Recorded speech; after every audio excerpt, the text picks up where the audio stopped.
Alright guys, and welcome back to another new episode. Okay, so this one is going to be about self-harming. Okay, so I haven't personally ever gone down this road, or have I? And there's a reason why I'm saying that, because there's some things people don't realise, which is actually classed as self-harming.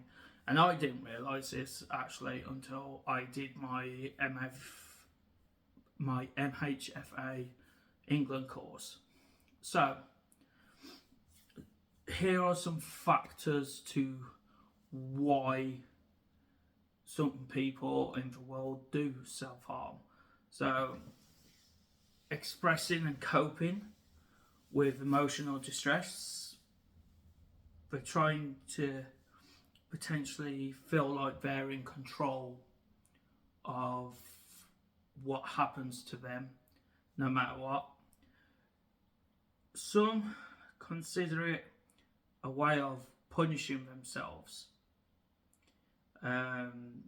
whatever that could be, to, depending on what a person has gone through in their life.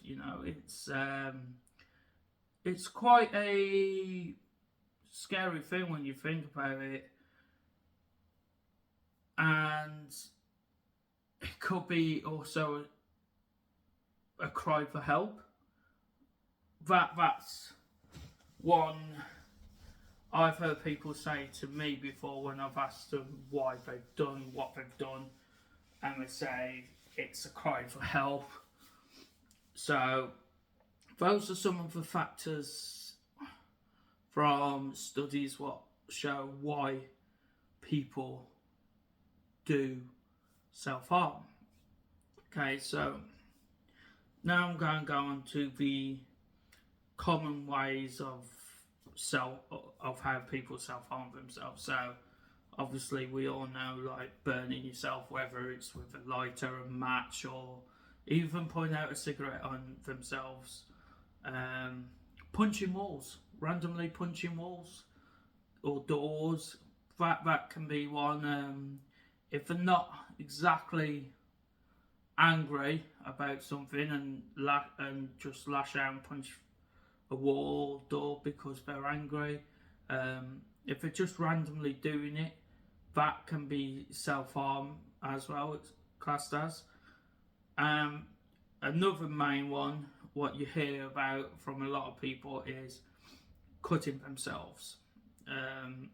It's horrible to think people go through this. Me myself, I've never done this at all. It's horrible to hear individuals go through it. So yeah. Then the next one is anorexia nervosa. These are the two. This one and the next one is the two that people don't realise is self-harm. So anorexia nervosa is obviously when you try to stay as skinny as possible and as light as possible in weight, where literally you could eat half an apple for the whole day and then starve yourself, or even not eat for 3 days and then eat on a fourth day a little bit and then go back to not eating again for another 3 days. There's constant things, ways that people suffer with anorexia. And then the next one, which, granted I've done this one, like I said, I didn't realise until I did my MHFA England course that this is classed as self-harm. For me, overeating. Who has ever been full but there's still been food left on the plate and they didn't want it to go to waste, so then they've just overindulged and overeat, that is classed as self-harming yourself as well, because of the fact your body is telling you, right, okay, I've observed all the food that I can possibly have, no more food now. But then you carry on and you disobey your body, that is classed as self-harm.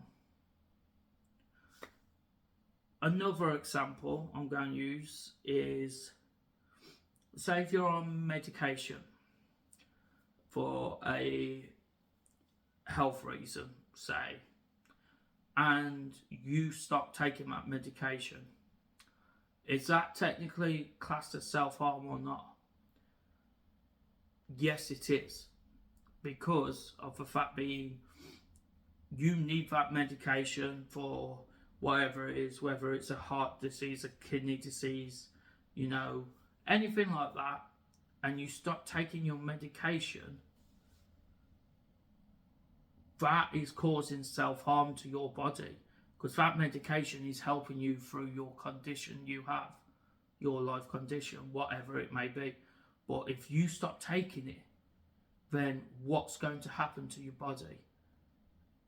It's going to start to go into distress. It's going to then obviously cause more issues for the health condition you already have. So you need to think about those certain things, you know, those three things, the anorexia nervosa, the overeating, and the stop taking your medication, is a massive thing that's not actually, that's overlooked. It is overlooked. You know, you don't take your medication, say, one day, okay?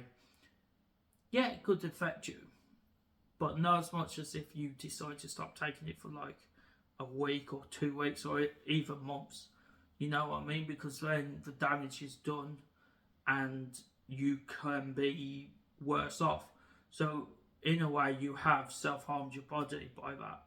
And the exact same thing with the anorexia and the overeating, you know.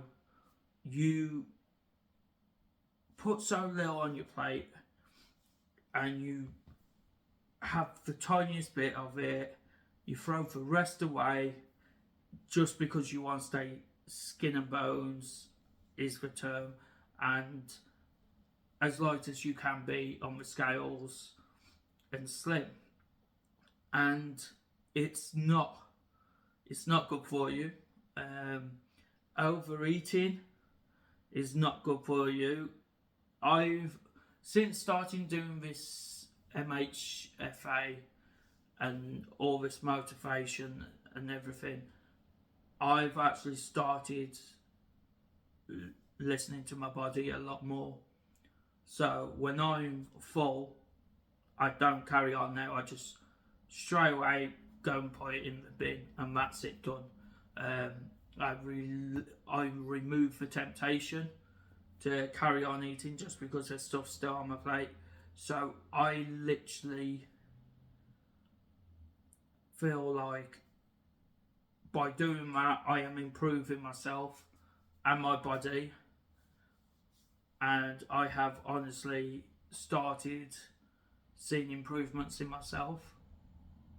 So technically I have done a little bit of self-harming to my body, but without realising it was self-harm.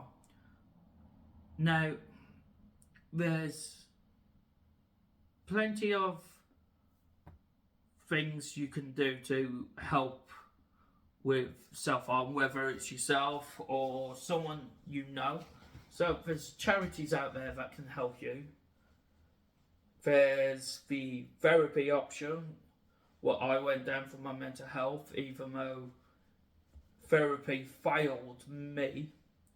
I had to pull myself out of the gutter because it honestly did fail me. I'll go into that into another video, so I'm not going to go into it with this one.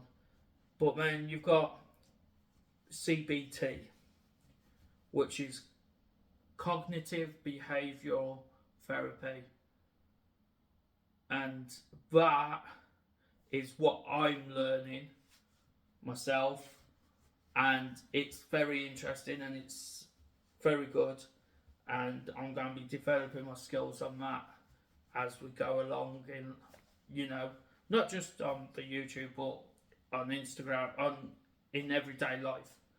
Okay.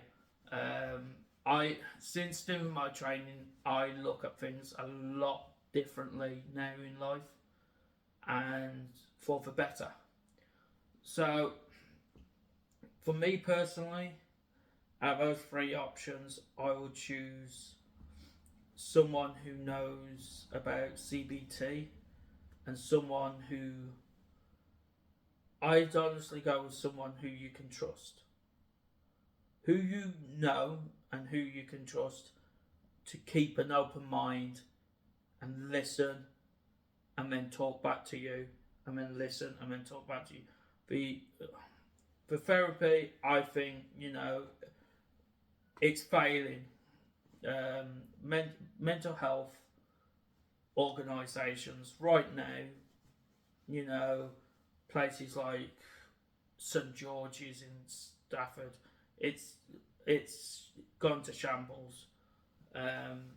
It's a shame, but that's the truth, and that's why I wanted to get into mental health and life motivation, because of the simple fact being I want to help people and better them in life. Okay, so thank you for watching. This is only a short video because, as I said, I haven't had a huge amount of experience in it. So all I wanted to cover was the factors of why people may self-harm, the ways they can self-harm, and the organisations that are out there that can help if you choose to use them and not choose to use, say, someone like me or your friend or whoever. Okay, so thank you, and don't forget to hit that like and subscribe button. Have a good